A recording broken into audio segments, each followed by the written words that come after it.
The ballroom looked like a movie set. Crystal chandeliers, white roses climbing the columns, champagne flutes catching the light like tiny mirrors. Yet near the edge of the celebration, a young single mother stood perfectly still, as if any movement might shatter the fragile dignity she'd stitched together for tonight. She wasn't supposed to be the headline. She was supposed to be invisible. A child's small hand clung to her fingers, warm, trusting, while eyes across the room measured her like a mistake that didn't belong in satin and tuxedos.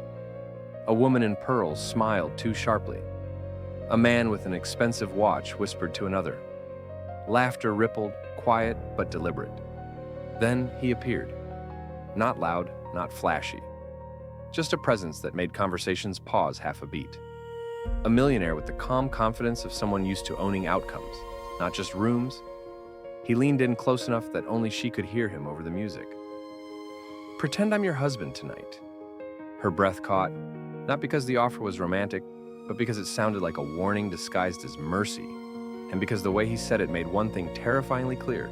He wasn't saving her. He was stepping into a storm he already knew was coming. Before we dive in, tell me where you're watching from and what time it is there. I love seeing how far these stories travel. And if you're new here, hit subscribe so you don't miss what happens next. Now, grab your favorite drink, water, tea, coffee, anything, and get comfortable. Because tonight's wedding isn't about vows, it's about survival. In the weeks leading up to the wedding, her life had been measured in small, exhausting calculations. Rent due in 11 days, daycare fees rising again, a grocery budget that forced her to stand in the aisle, phone calculator open, deciding whether fresh fruit was a luxury or a necessity. Every choice carried weight, because every mistake landed on the same fragile shoulders. She woke before sunrise, packed lunches with careful portions, and walked her child to daycare even when her own feet ached. At work, she smiled politely, kept her head down, and absorbed the subtle judgments that followed her like a shadow. Single mom, no ring, no safety net. People rarely said it out loud, but they thought it anyway. The wedding invitation had arrived 2 months earlier, thick cream paper tucked into an envelope that smelled faintly of perfume. She almost threw it away. Almost. But something, pride maybe, or stubborn refusal to vanish, made her keep it. The bride was someone from an old chapter of her life, a former coworker who'd climbed higher, married better, and never missed a chance to remind others how far she'd come. Declining the invitation would have been easy. Showing up meant walking straight into a room full of people who remembered her at her lowest. On the morning of the wedding, she stood in her small apartment, staring at the only formal dress she owned. It wasn't new. It had been worn before, carefully altered, and pressed within an inch of its life. She checked the mirror, adjusted the neckline, and told herself, out loud, that it was enough. Her child watched from the bed, swinging small legs and smiling with unearned confidence. "You look pretty, Mom," the child said simply. That single sentence did more for her than any compliment from a stranger ever could. The ballroom, however, did not share the child's generosity.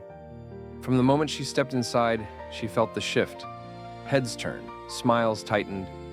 Eyes traveled from her dress to her shoes, lingering just long enough to judge. A woman she barely recognized offered a greeting that dripped with artificial warmth. "Oh, you came alone?" the woman asked, glancing behind her as if expecting a man to materialize. "Yes," she answered calmly. "I did." Another woman leaned in, voice low but not low enough. "Such a shame. Weddings are so romantic." She pretended not to hear. She always did. Her child squeezed her hand, sensing the tension without understanding it, and she bent down to whisper reassurances that were meant as much for herself as for the small person beside her. They took seats near the back, not assigned there, but guided subtly, invisibly, toward the edges, away from the center, away from importance. The ceremony itself was beautiful. Vows filled with promises that sounded effortless when spoken into a microphone. Applause came easily.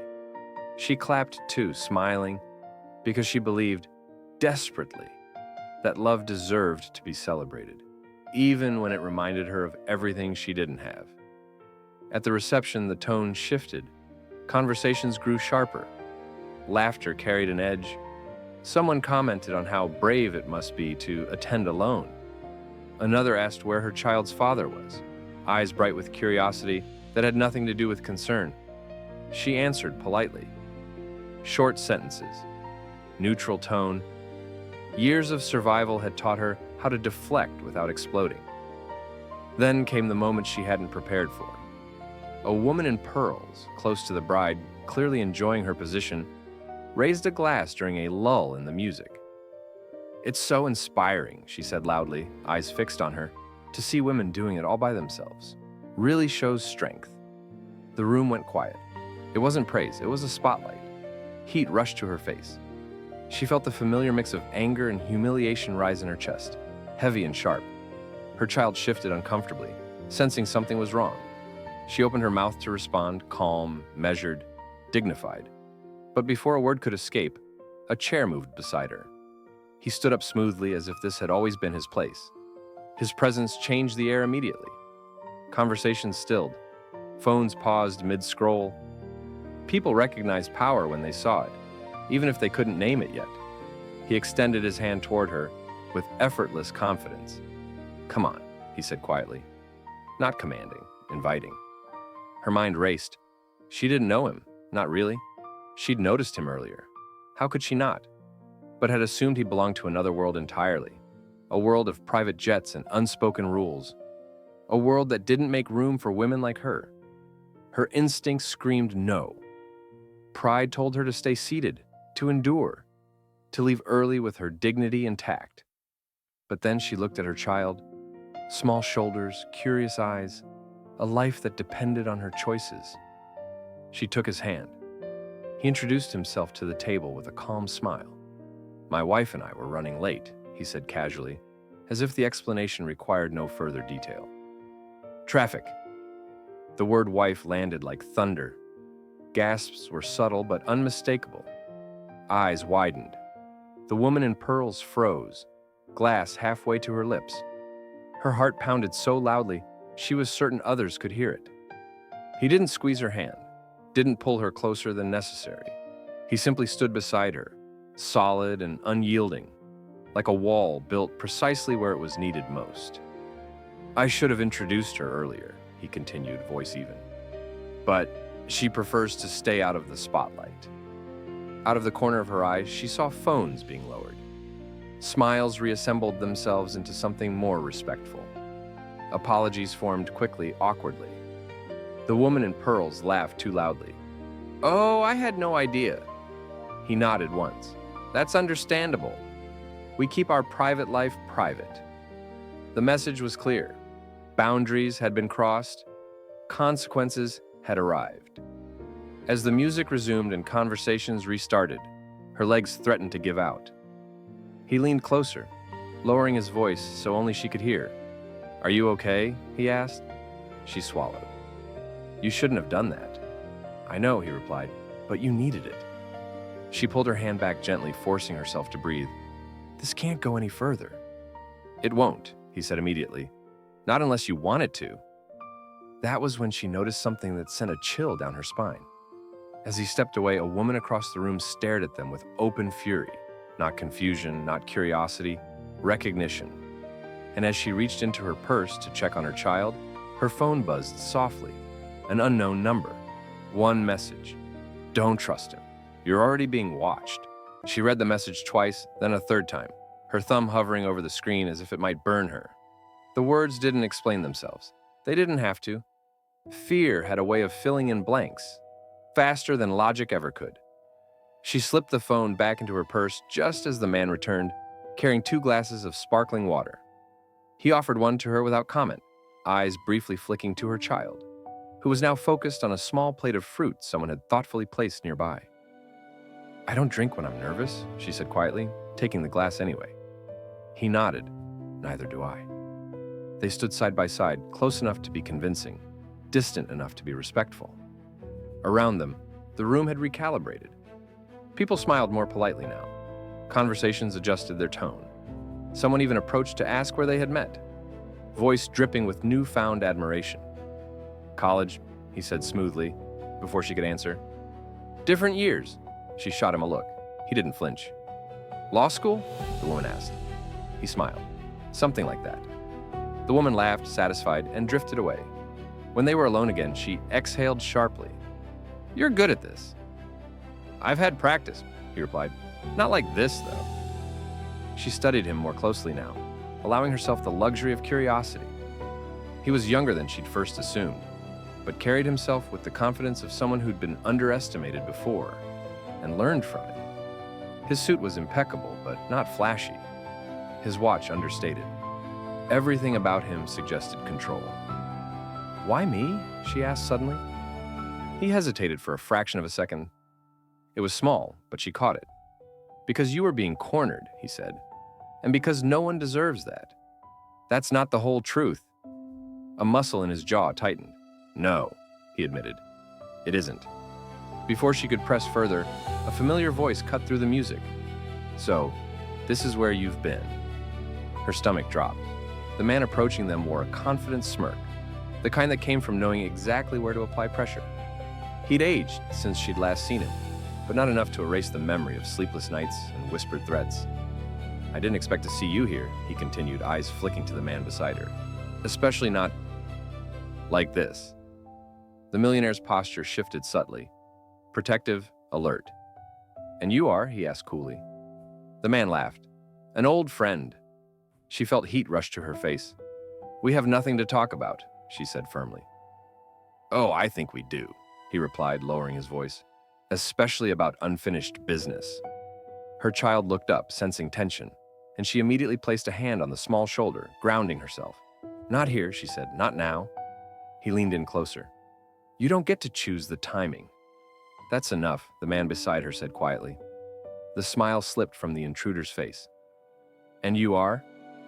The answer came without hesitation. Her husband. Silence stretched between them like a wire, pulled too tight. The intruder scoffed. Funny. She never mentioned being married. She doesn't talk about us much, he replied evenly. We value privacy. The man's gaze sharpened. He looked at her, really looked this time, searching for cracks. Careful, he said to her, voice low. Some people collect secrets, and some secrets cost more than others. With that, he turned and disappeared back into the crowd, leaving a trail of unease behind him. Her knees felt weak. I'm sorry, she whispered. You shouldn't be dragged into this. I stepped in willingly, he said, but we need to be honest now. She nodded, bracing herself. I know things about you, he continued. Not gossip, records, paperwork, things that don't add up. Her chest tightened. You investigated me? I noticed discrepancies, he corrected. And you were connected. Connected to what? Before he could answer, her phone buzzed again. Another unknown number. You should leave. He's not your shield. You're his leverage. She looked up at him, fear and anger colliding. Someone's watching us, she said, and they think you're using me. His expression darkened. That makes two of us. Across the room, the woman with the furious stare from earlier locked eyes with him. This time she didn't look away. Recognition sparked between them, sharp and undeniable. The music swelled, laughter echoed, glasses clinked, and beneath it all, something dangerous began to surface. At this point, the story asks an uncomfortable question. When dignity is under attack, is it wrong to accept protection that comes wrapped in deception? She didn't lie to gain power. She lied to survive a moment designed to humiliate her. Yet the consequences ripple outward, entangling a stranger, confusing her child, and drawing attention from people who clearly prefer her silent. The pretend husband becomes a shield, but shields can also become targets. Then there's his side. He intervenes with confidence and resources most people don't have. Is that privilege being used responsibly or strategically? When someone knows more than they reveal, help can feel uncomfortably close to manipulation. Does good intention excuse hidden motives? And what about the bystanders? The room full of people who only offered respect once wealth and status entered the picture. Their silence before and politeness after raises a harder question. How often does society confuse value with appearance? If you were in her place, would you have accepted the lie to protect your child and yourself? Or would you have walked away, even if it meant leaving with your head high but your safety uncertain? And if you were him, would you step in without explaining everything, believing the truth could wait? Or does withholding truth, even temporarily, cross a moral line no amount of protection can justify? The story doesn't answer these questions yet. It simply asks you to sit with them. The wedding ended the way most beautiful nights did, too quickly, and with a strange sense of aftermath hanging in the air. Guests drifted toward the exits in clusters, heels clicking softly against marble floors. Voices lowered now that the spectacle was over. Laughter felt forced. Goodbyes sounded rehearsed. She kept her head down as she guided her child toward the parking lot, every nerve still humming. The night air was cool against her flushed skin, carrying the distant hum of traffic and the scent of cut grass. Relief washed over her with each step away from the ballroom. She thought she was alone. Wait, his voice reached her, just before she opened the car door. She turned slowly. He stood a few feet away, jacket folded neatly over one arm, expression serious but not demanding. For the first time that evening, he looked human, less like an answer, more like a question. "I don't think this ends when the music stops," he said. She felt irritation spark, sharp and defensive. "It does for me." "I don't believe that." She tightened her grip on the door handle. "You did what you said you would. I'm grateful, truly. But whatever game this is, it's not a game." "I'm not playing it," she finished firmly. Her child climbed into the back seat, buckling in with practiced efficiency. The small act grounded her, reminded her why she needed control, why she couldn't afford mystery. He nodded once. "I respect that, but there are things you should know before you drive away." She hesitated. Every instinct told her to leave. Another quieter voice, honed by years of hard-earned caution, told her to listen. 5 minutes, she said, that's all. They stood beside the car, the space between them carefully maintained. "You weren't invited to that wedding by accident," he began. Her chest tightened. It was an old connection. Old connections don't explain the seating arrangement, or the timing, or why certain people were watching you before I ever spoke to you. She frowned. "Watching me?" He lowered his voice. "You were being positioned, tested." "For what?" she asked, anger creeping in. "Entertainment?" "For leverage." The word hit harder than she expected. "Someone there wanted to provoke a reaction," he continued. "Embarrassment, desperation, a mistake. When you didn't give them one, they escalated." Her mind raced back through the night, the comments, the forced toast, the man from her past appearing at just the wrong moment. "You're saying this was planned." "I'm saying you're connected to people who don't want you asking questions," he replied. She crossed her arms. "You still haven't explained how you know any of this." He didn't answer right away.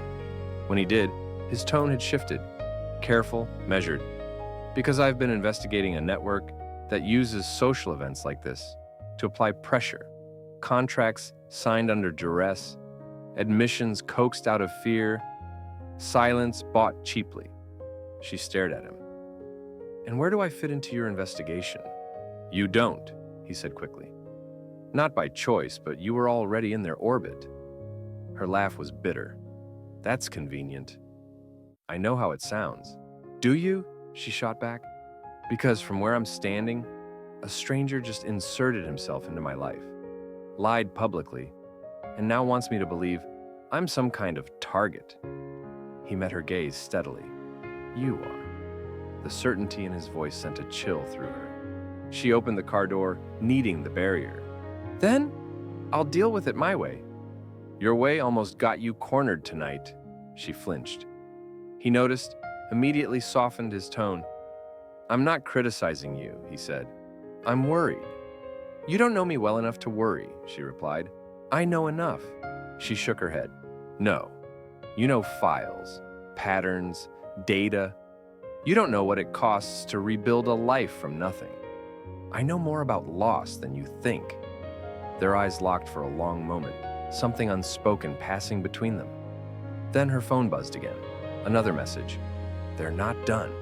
Neither is he." Her hands trembled as she slipped the phone back into her pocket. "I need to go." "Let me walk you home," he offered. "Just tonight. I can take care of myself." "I know you can," he said gently. "But you shouldn't have to." She closed the door, forcing herself to breathe. "This ends here." He stepped back, respecting the boundary. "If you change your mind," he said, pulling a card from his pocket and placing it on the hood of the car, "call me." She didn't pick it up.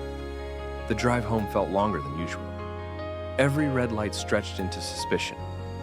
Every car behind her felt too close. When she finally parked and ushered her child inside, locking the door with shaking hands, exhaustion crashed over her like a wave. Later, when her child slept, she sat alone at the kitchen table and stared at the card she'd eventually picked up. A name, a number, no title. She told herself she wouldn't call. The next morning, reality refused to wait. Her phone rang before sunrise. "This is a courtesy call," a crisp voice said. "We've received information that could affect your custody arrangement." Her heart dropped. "From whom?" "That's confidential. But we suggest you come in as soon as possible." By noon, the rumor mill had already begun. Messages from acquaintances she barely knew. A coworker pulling her aside, eyes apologetic.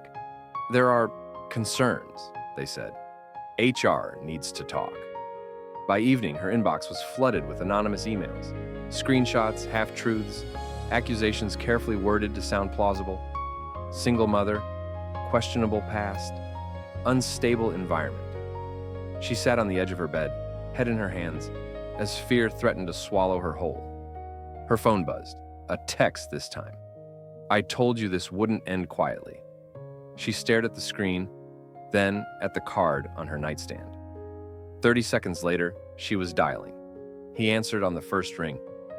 "I changed my mind," she said, voice tight. "But I need rules." "Name them," he replied without hesitation. "No secrets that affect my child," she said. "No public moves without my consent. And no pretending, unless it's absolutely necessary." There was a pause, then, "Agreed." She closed her eyes. "Then tell me what you're not saying." He exhaled slowly. "There's a reason they're afraid of you," he said, "and it's bigger than tonight." Her stomach twisted. "How much bigger?"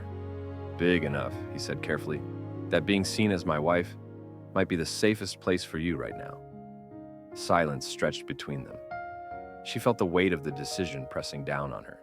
Freedom on one side, protection on the other. Pride versus survival. "How long?" she asked. 30 days, he said. On record. Her breath caught. 30 days of pretending. 30 days of scrutiny. 30 days that could either save her life or cost her everything. The contract arrived by email less than an hour later. She didn't open it right away. Instead, she stood at the kitchen sink, staring out the small window at the empty parking lot, listening to the distant sound of a siren somewhere in the city. Her child slept peacefully in the next room, unaware that the ground beneath their life had begun to shift. When she finally sat down and clicked the file open, her hands were steady, but only because she'd learned how to hold herself together when everything else felt like it was unraveling. The document was precise, clinical, 30 days, clear boundaries, confidentiality clauses, non-disclosure agreements that read more like shields than shackles. There was even a section dedicated to the child. Education continuity, privacy protection, emergency contingencies. That part made her pause. No one had ever written her child into a contract before. Not with this level of care. Her phone buzzed. "I included a clause about your autonomy," his message read. "You can walk away anytime if you feel unsafe." She reread the sentence 3 times. Most men she'd known equated protection with control. This wasn't that. Or at least it wasn't obviously that. Still, fear pressed at the edges of her resolve. She forwarded the document to a legal aid contact she trusted, then waited. And waited. When the reply finally came, it was brief, but clear. "It's unusual," the message said, "but it's not predatory. If anything, it's designed to limit his power more than yours." That should have comforted her. Instead, it scared her. By morning, she'd signed. The change was immediate. A car arrived precisely at 8. Not a limousine, just a sleek, unmarked sedan.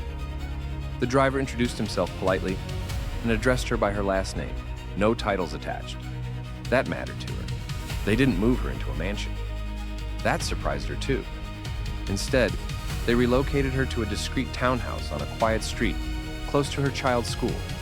Temporary, secure, anonymous. This isn't about luxury, he explained when he met them there. It's about distance, from noise, from people who think they own you. The townhouse felt unfamiliar but safe. Soft light, neutral colors, no ostentation. A place designed not to impress but to disappear. Her child explored cautiously, then smiled. It's quiet, they observed. She smiled back, heart aching. Just for a little while. Publicly, however, the narrative shifted fast. A single photo surfaced online, grainy but unmistakable, of them leaving the wedding together. Headlines followed within hours, written by people who knew nothing about her, but everything about him.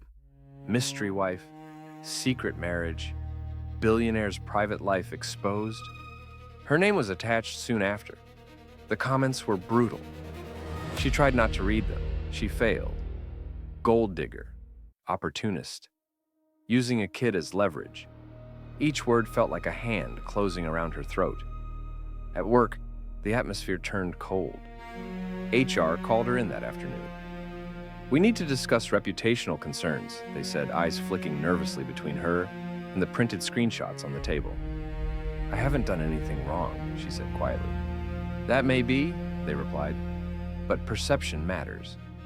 She left the meeting with a formal warning and the sinking realization that stability was slipping through her fingers again. That night, she found him in the townhouse kitchen, sleeves rolled up, reading through reports on a tablet. He looked up immediately when she entered. They're coming for your livelihood, he said. That was faster than I expected. I don't want your money, she snapped, anger finally breaking through the fear. I don't want to be rescued. I know, he said calmly, and I won't do that. Then what are you doing, she demanded. I'm standing next to you, he replied, so they can't push you down quietly. She looked away, fighting tears. This is already costing me everything. Not everything, he said softly. She laughed bitterly. You don't get to decide that. They stood in silence for a moment, tension thick between them. Then her child padded into the room, rubbing sleepy eyes. Is he staying for dinner? The small voice asked. She froze. He knelt immediately, lowering himself to eye level. Only if that's okay with you, he said gently. Her child studied him seriously. Do you know how to make grilled cheese? He smiled just a little. I know how to try. They cooked together, clumsy, imperfect, human. Cheese burned slightly, bread crisped unevenly. Her child laughed. For the first time in days, the sound didn't feel out of place. Later, after bedtime, she found him on the couch, jacket discarded, tie loosened. He looked tired, vulnerable in a way she hadn't seen before. You didn't have to do that, she said quietly. I wanted to, he replied, and I'm not good at pretending in private. Something in his voice made her chest tighten. Why does this matter to you, she asked again. He hesitated. Not the half-second pause from before, but a deeper one, a conflict. Because I've seen what happens when people like you get crushed, he said finally, and because I let it happen once. Before she could ask what he meant, his phone buzzed. He glanced at the screen, jaw tightening. They're accelerating, he said. Your former supervisor just received an anonymous tip. Her stomach dropped. About what? About your instability, and a suggestion that your child might be at risk. She stood up abruptly. This stops now. It will, he said, but not by retreating. She shook her head. I won't sacrifice my integrity to win a war I didn't start. He met her gaze steadily. Then we'll win it without sacrificing you. She wanted to believe him, but belief had betrayed her before. As she turned to leave the room, her phone chimed one last time that night. An image this time, a photo of her child at daycare. Taken that morning, her blood ran cold. A message followed. 30 days won't protect you if you don't play your part. She sank onto the couch, breath ragged. This was no longer about reputation. It was about survival. The photo burned itself into her mind long after the screen went dark. She sat rigid on the couch, phone clutched in her hand, every muscle locked as if movement itself might trigger something worse. The townhouse felt suddenly too quiet, the walls thinner than before. Her child's bedroom door down the hall looked unbearably far away. "They followed us," she whispered. He was beside her instantly, already pulling out his own phone. "Not closely," he said after a glance. "This was taken from a distance, which means intimidation, not immediate action." "That's supposed to make me feel better?" Her voice cracked despite her effort to stay composed. "No," he admitted. "It's supposed to make you alert." She stood up abruptly. "I'm not staying here." He looked up sharply. "Leaving right now would be exactly what they want." "I don't care what they want," she shot back. "I care about my child." "So do I," he said, rising to face her. "That's why you can't disappear without a plan." She laughed, short and brittle. "A plan? This was your plan. 30 days. Pretend marriage. Protection. And now my child's being photographed." His jaw tightened. I underestimated how fast they'd escalate. She stared at him, fury and fear colliding. "You promised no secrets that affect my child." "And I haven't broken that promise," he said firmly. "But I can't protect you if you don't let me finish explaining." She hesitated, torn between instinct and exhaustion. Slowly, she sank back onto the couch.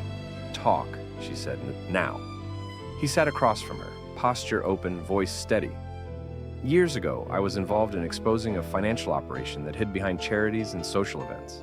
Weddings, galas, fundraisers. They used pressure, social, legal, emotional, to force compliance." She listened, heart pounding.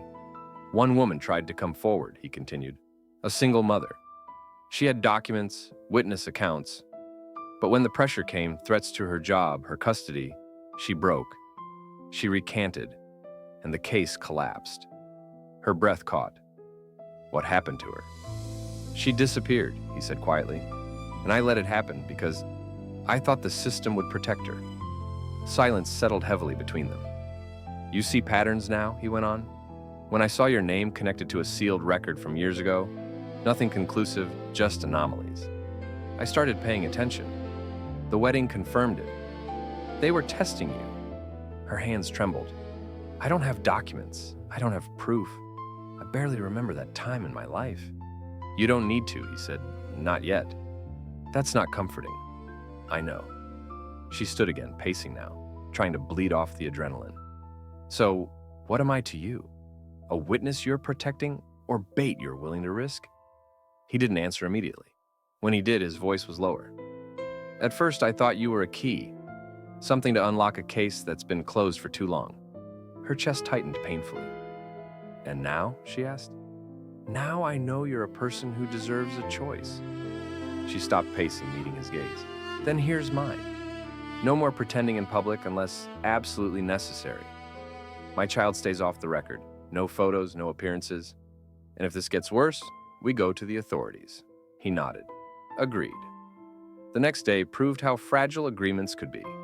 A call came mid-morning from a legal office she recognized but hadn't heard from in years. "We've received an inquiry regarding discrepancies in your past employment records," the voice said. "It may affect your eligibility for certain benefits." Her hands shook as she hung up. By afternoon, an email arrived from daycare, polite, professional, but pointed. A concerned party had questioned the stability of her home environment. They requested a meeting. She felt the walls closing in.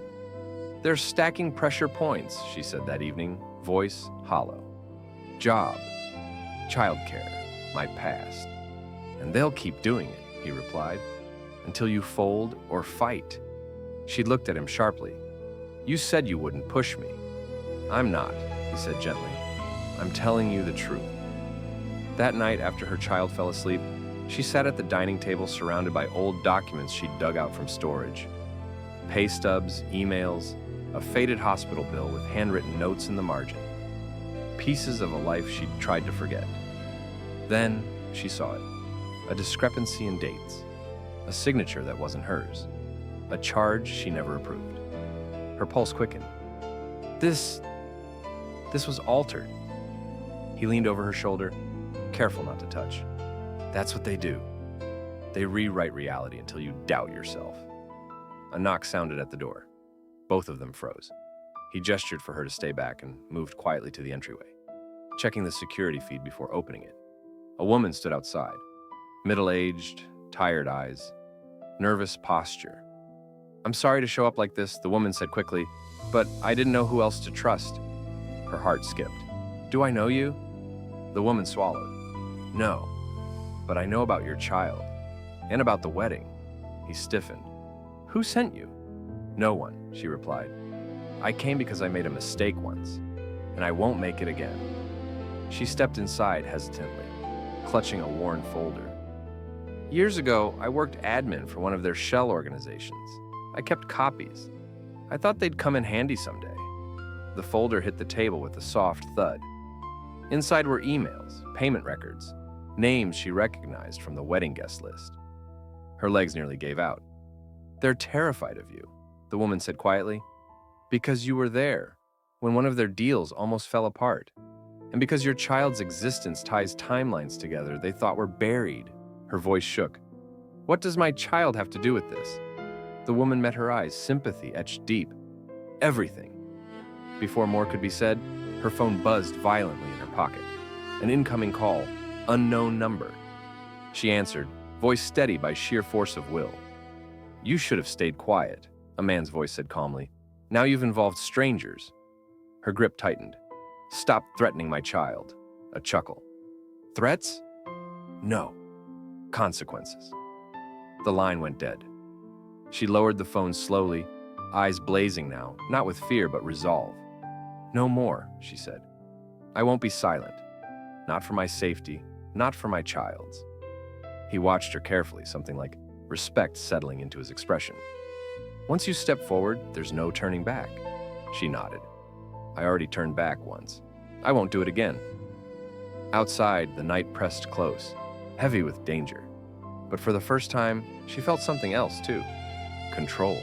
This chapter forces a deeper moral reckoning. When silence protects in the short term but enables harm in the long term, is staying quiet still a form of survival? Or does it become complicity? She has spent years doing what society often praises as strength, enduring quietly, shielding her child, not making trouble. Yet the story reveals the dark truth behind that expectation. Systems built on power depend on silence from the vulnerable. Each unchallenged threat becomes permission for the next. On the other side stands him, someone with resources, influence, and a mission shaped by past failure. His mistake wasn't malice, but calculation. And that raises a hard question. Can justice ever be pursued without risking innocent people? Or does true moral action require stepping back until consent is absolute, even if evil goes unchallenged? Then there's the role of fear. The threats target her child not because it's strategic, but because it's effective. The audience must confront an uncomfortable reality. When loved ones are leveraged against us, ethical clarity becomes painfully expensive. If you were in her position, would you speak up knowing the cost could fall on your child? Or would you prioritize immediate safety, even if it means others may be harmed next? And if you were him, would you push forward after witnessing her fear, believing exposure is the only way to end the cycle? Or would you retreat, risking that the powerful remain untouched? These are not questions with clean answers. They are the kind that define who we become when silence is no longer neutral. Morning arrived without softness. The sky outside the townhouse was a dull gray, as if the city itself was holding its breath. She hadn't slept. Every time she closed her eyes, she saw the photo again. Her child framed in the background of a stranger's lens, innocence reduced to leverage. She stood at the kitchen counter, pouring cereal with mechanical precision, pretending the world hadn't shifted overnight. Her child noticed anyway. "Are we in trouble?" the small voice asked, quietly enough to hurt. She knelt instantly, forcing a smile that felt too heavy for her face. "No," she said, "we're just being careful. Like when you hold my hand crossing the street." "Yes," she said, heart twisting. "Exactly like that." After the school drop-off, now escorted discreetly by someone she didn't know but trusted anyway, she returned to the townhouse with a singular focus. Fear had done its job. It had warned her. Now it was time for something else. Action. She spread the contents of the worn folder across the dining table again.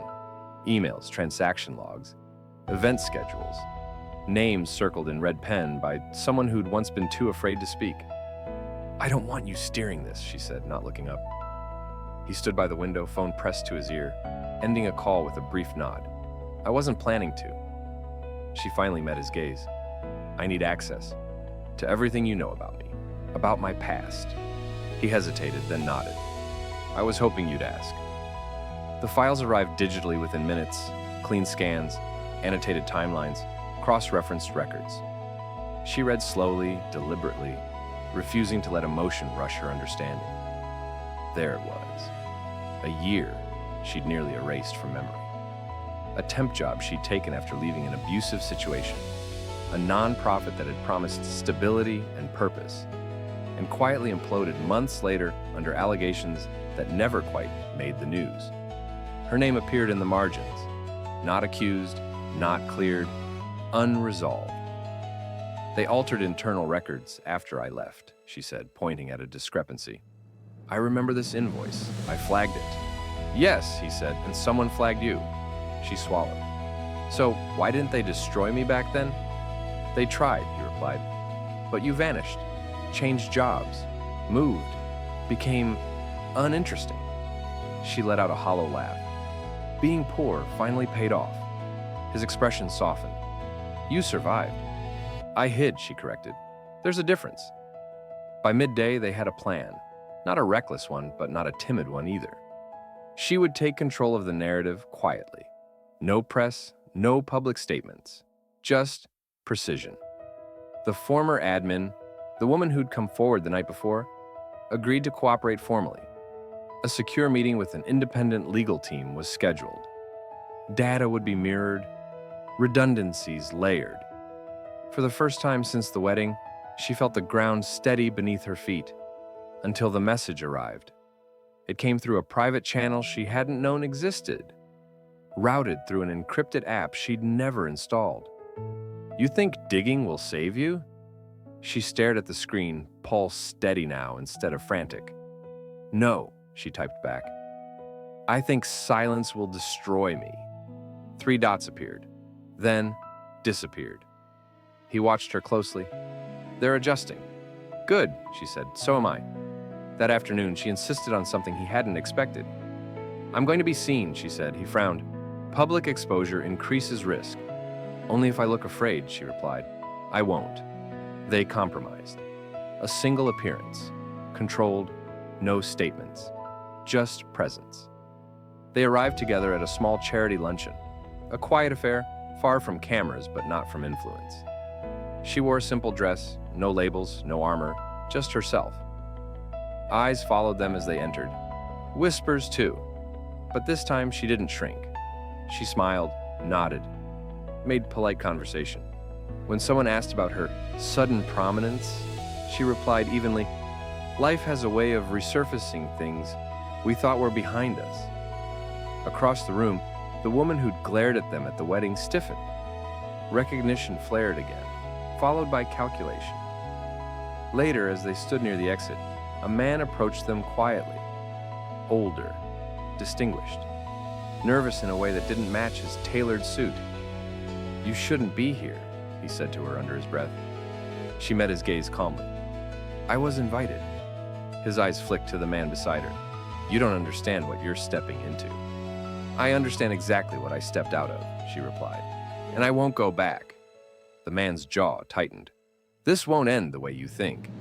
"No," she said softly. "It will end the way it should have the first time." They left without incident, but the message was clear. Lines had been crossed permanently. That night, after her child fell asleep, she found him on the back steps, staring into the dark.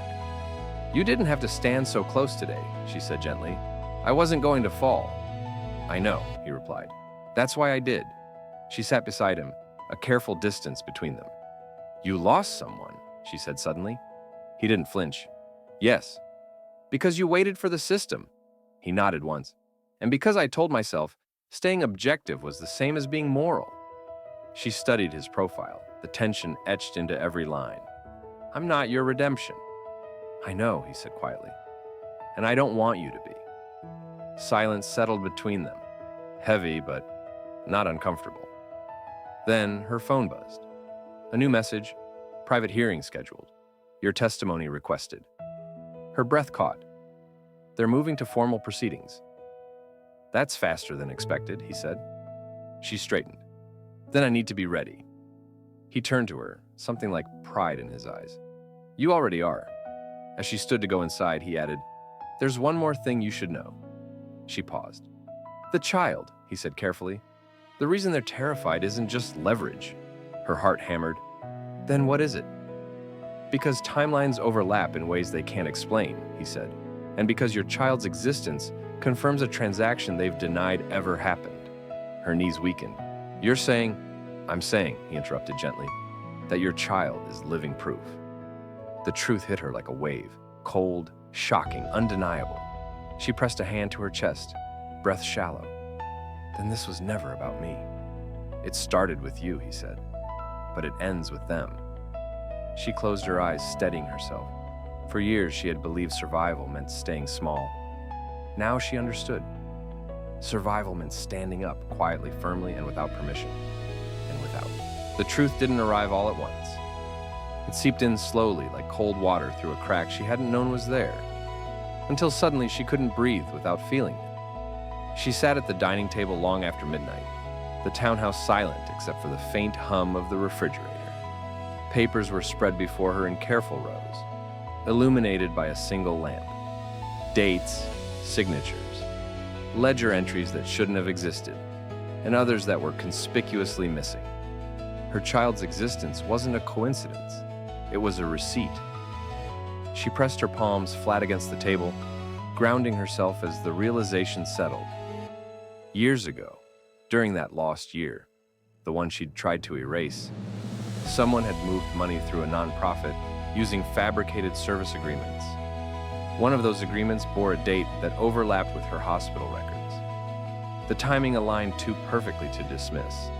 They paid someone, she said hoarsely, not looking up, and my child proves it. He stood near the doorway, careful not to crowd her.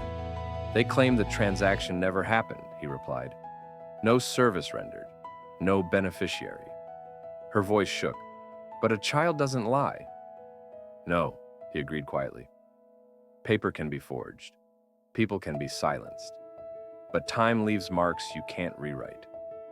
She pushed back from the table and stood, pacing the room. Her thoughts raced, colliding with memories she'd never fully trusted. A rushed discharge, a missing document, a supervisor who'd avoided eye contact. It had all felt wrong back then. But she'd been too tired, too scared, too alone to question it. And the wedding, she said suddenly, stopping mid-step. That wasn't just about humiliating me. He nodded. It was a trap. For what? To see if you'd panic, he said. If you'd make a public mistake. If you'd sign something, anything, to make it stop. Her stomach turned. They wanted me to confess to something I didn't do. Or accept responsibility for a discrepancy they couldn't fix without you, he said. Once you were the problem, the rest would disappear. She sank onto the couch, anger replacing fear in sharp, electric bursts. They used my life like a lever. Yes, he said. And when that didn't work, they escalated. Her phone buzzed on the table, startling her. An email. Subject: custody review. Immediate attention required. Her hands trembled as she opened it. The language was polite, clinical, devastating. A formal motion had been filed. Anonymous concerns. Allegations of instability. Requests for temporary evaluation. They're going after my child, she whispered. He moved closer now, unable to stay back any longer. They're bluffing. No, she said, eyes blazing. They're desperate. She stood again, this time steadier. Then we stopped reacting. He watched her carefully. What are you thinking? We go forward, she said. Publicly, legally, on the record. That exposes you, he cautioned. I'm already exposed, she replied. They just want me to feel ashamed while it happens. Silence stretched between them, charged and heavy. There's a hearing scheduled, he said finally. Closed. Preliminary. They expect you to be unprepared. She nodded once. They won't get that. The days that followed moved with ruthless efficiency. She met with attorneys who listened instead of talking. She reviewed timelines until the numbers stopped blurring together. She practiced answering questions she'd never expected to face, learning how to speak calmly about pain without letting it define her. Through it all, he stayed present, but never in control. He asked permission before attending meetings. He stepped back when she needed space. He watched quietly as she reclaimed pieces of herself she hadn't realized she'd given away. On the morning of the hearing, the sky was clear and unforgivingly bright. She dressed carefully, not to impress, to remind herself who she was. The mirror reflected a woman who had been underestimated her entire life and had learned how to survive it. He met her at the door. Whatever happens in there, he said, you won't be alone. She nodded. I know. The building was smaller than she'd imagined. No grand steps, no cameras. Just a corridor that smelled faintly of disinfectant and old paper. The kind of place where decisions were made quietly and consequences lingered. Inside the room, familiar faces appeared. The man from her past. The woman who'd watched her with fury at the wedding. Others she recognized only from documents and half-remembered encounters. They avoided her eyes. The proceedings began with formalities, polite language masking sharp intent, questions designed to provoke emotion, to paint her as unstable, unreliable. She answered calmly. When they suggested she'd fabricated records, she produced corroboration.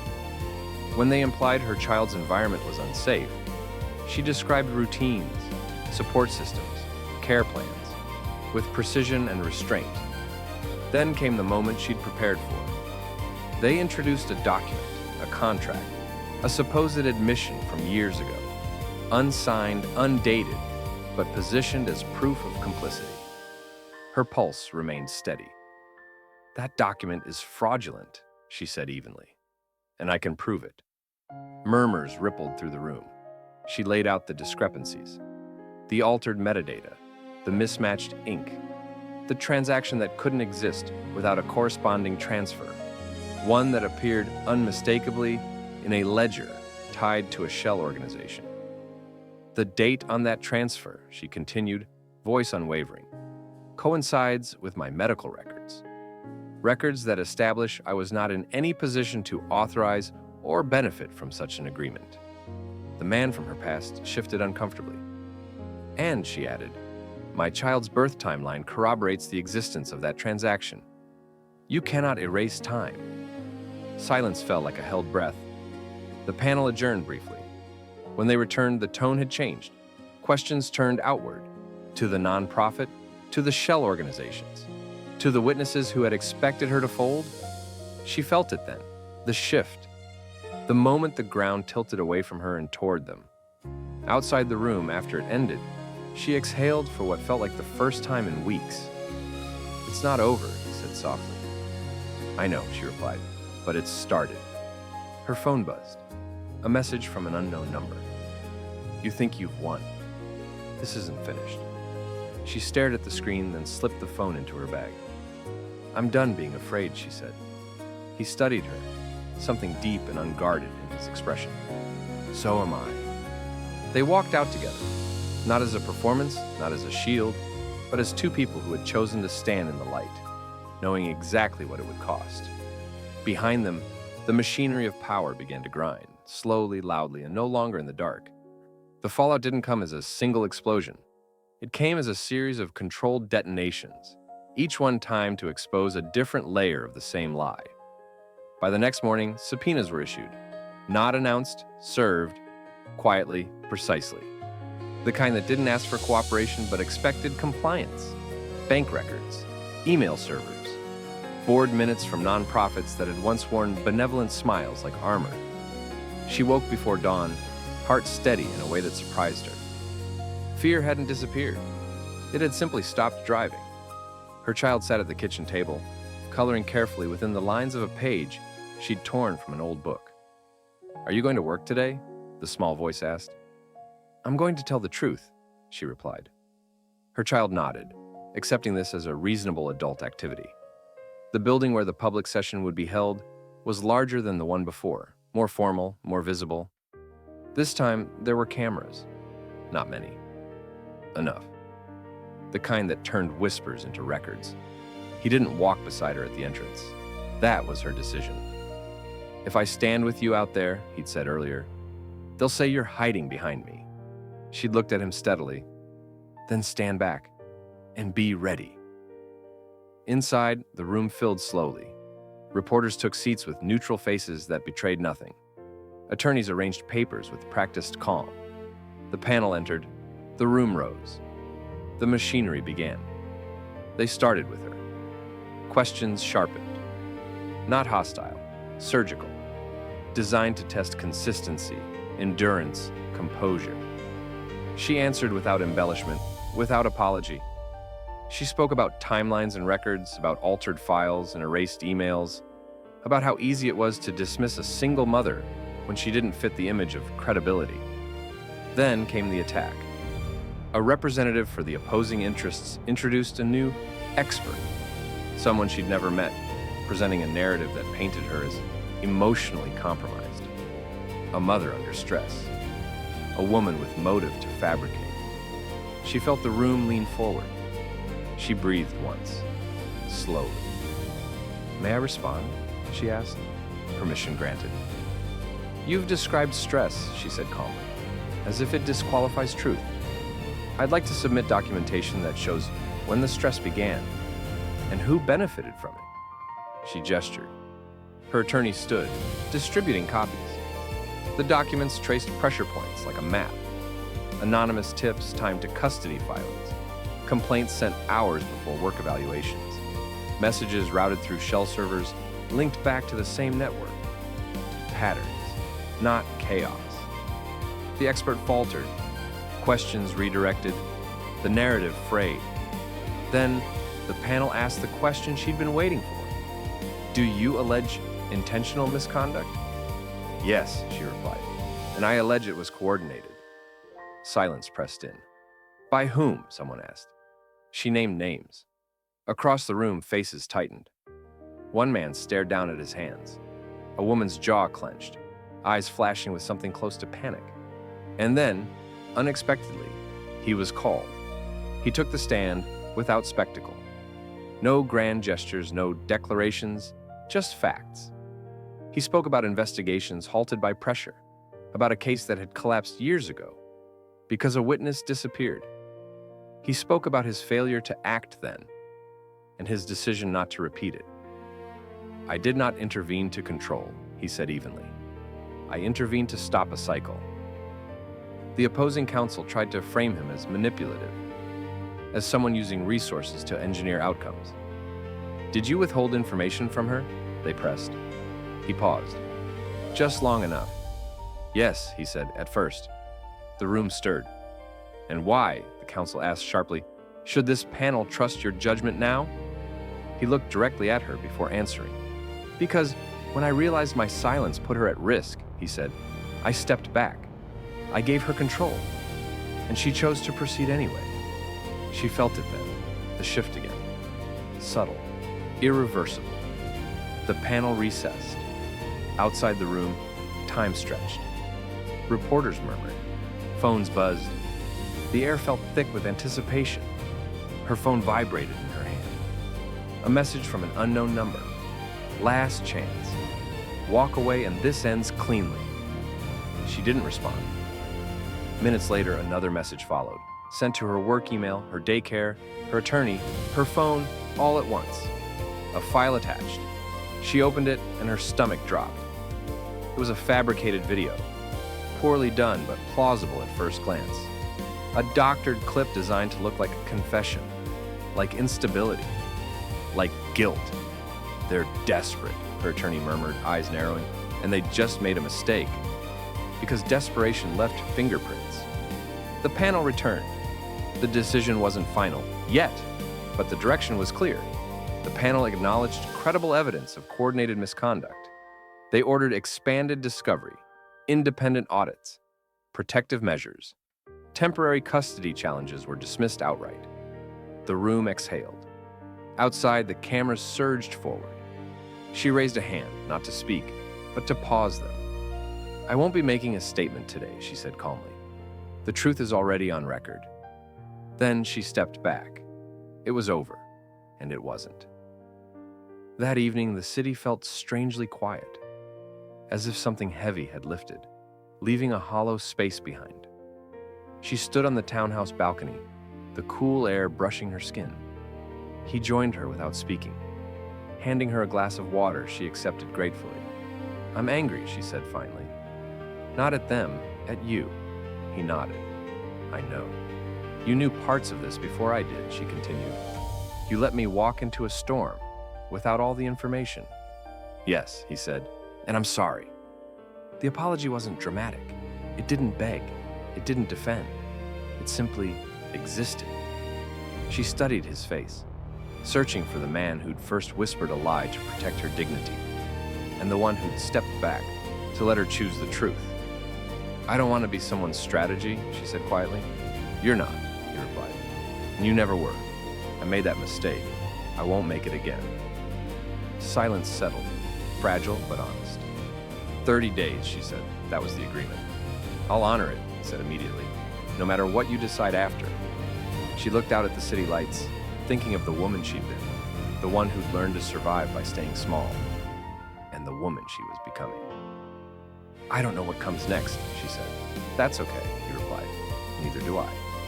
Behind them, the machinery of power continued to unravel, slowly, inevitably.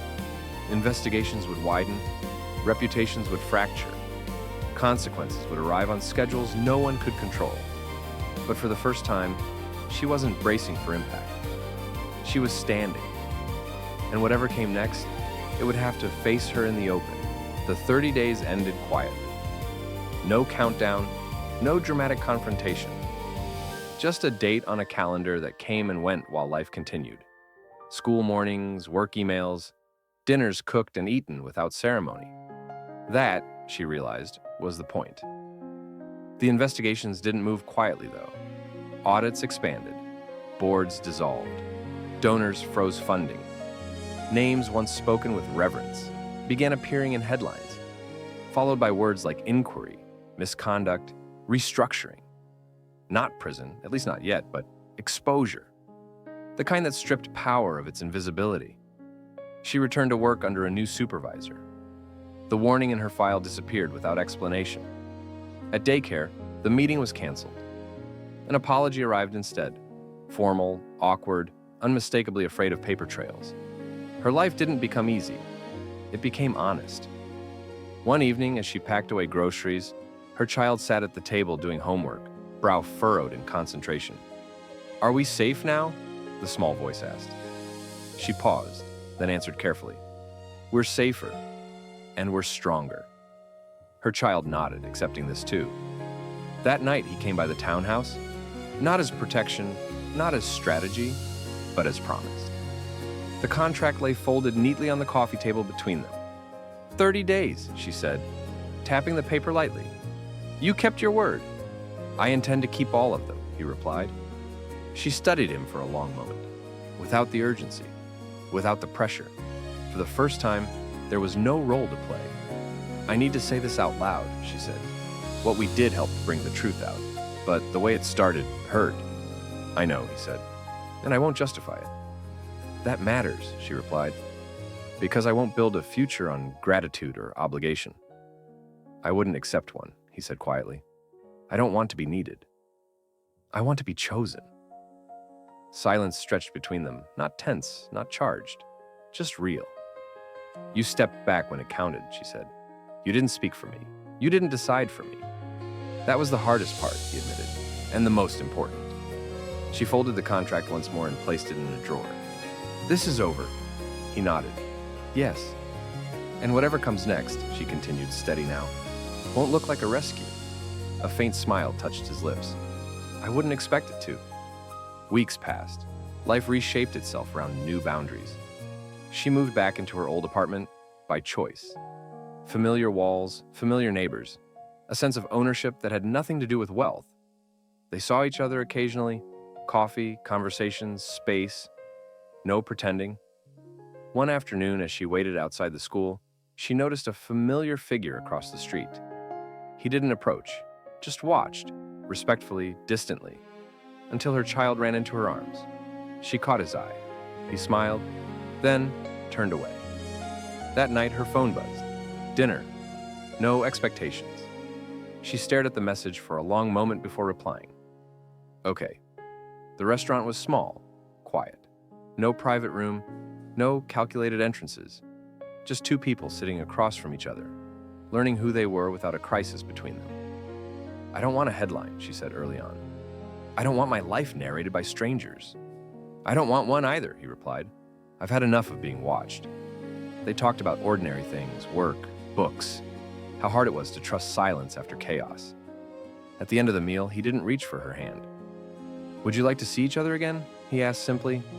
She considered the question, not as a survivor, not as a symbol, but as a woman with standards she'd earned the hard way. Yes, she said, but slowly. He nodded. That's the only pace I'm interested in. As they stepped outside, the city lights reflected in the pavement. She felt something unfamiliar settle into her chest. Peace. Not the fragile kind that depended on protection. The solid kind that came from standing in the truth and choosing forward. She went home to her child, to bedtime stories and soft laughter, to a life that wasn't perfect, but was hers. And somewhere in the city, a man who had once whispered a lie learned how to speak honestly. Not because he had to, but because she demanded it. Some stories don't end with villains in handcuffs or heroes on pedestals. They end with something quieter and far more powerful. This story is about a woman who learned that survival doesn't require shrinking, and dignity doesn't require permission. For years, she was told, by systems, by whispers, by silence, that staying quiet was strength, but silence only protects those who benefit from it. True strength begins when you decide your life is not a bargaining chip. It's about understanding that help is not love if it costs you your voice. That protection is not kindness if it erases your choices. And that real partnership, romantic or otherwise, starts with respect, truth, and consent. For anyone listening who has ever felt judged for circumstances they didn't choose, or pressured to stay small for the comfort of others, your story matters. Your timeline matters. And you are allowed to take up space without apology. If this story resonated with you, share your thoughts in the comments.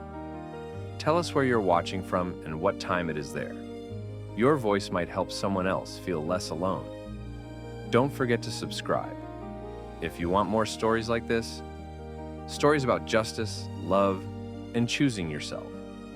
And before you go, take a moment to drink some water. Take care of your body. You deserve that care too.